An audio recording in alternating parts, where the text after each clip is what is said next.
Պարոն Կարապետյան, Փաշինյանը երեք նաև սպառնում էր ձեզ, ասում է, որ 300,000 ադրբեջանցիների թեման ձեզ դատի է տալու եւ լրտեսության հոդվածով պետք է Սամվել Կարապետյանը նստի դեռ երկար տարիներ։ Նախ սրան ինչպես կարտեգանք։ Մենք պետք է գտնենք մեր երկրում 4 երկրի շպիոններին, որոնք 4 երկրի գործակալ են։ Երբ պետք է գտնենք։ Մենք կգտնենք այդ մարդկանց։ Հիմա եթե ձեզ դատի տա հերթական դատական, այսինքն process-ը լինի ձեր նկատմամբ, ինչ եք անելու եւ այդ լրտեսության մասով։ Մենք ուրախ կլինենք, որ այդ հարցով նա մտնի դատարան եւ բոլորը տեսնեն։ Նախիջևանում 5 օր առաջ, 6 օր առաջ Արևմտյան Ադրբեջանի օր են անում։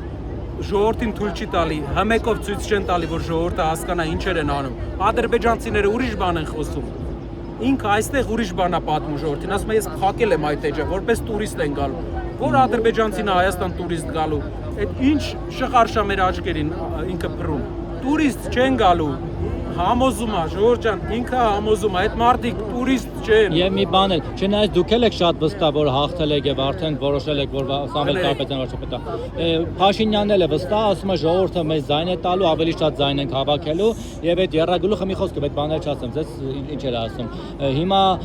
դուք պատրաստ եք չհաղթելու դեպքում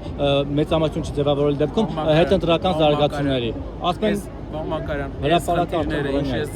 բարձրաձայնեցի։ Նրանք պահանջում են իշխանության փոփոխություն։ Մենք սա սորական ընտրություն չի, սա անկյունակարային ընտրություն է։ Դրա համար մենք գնում ենք հաղթանակի պայքարը։ Շատ լավ։ Մարդեցու հաղթանակը չեղավ։ Մարդեցու ինքը 50%-ից ավել է։ Ինչ եք անելու։ Մենք գնում ենք հաղթանակի, ինքը չի լինելու։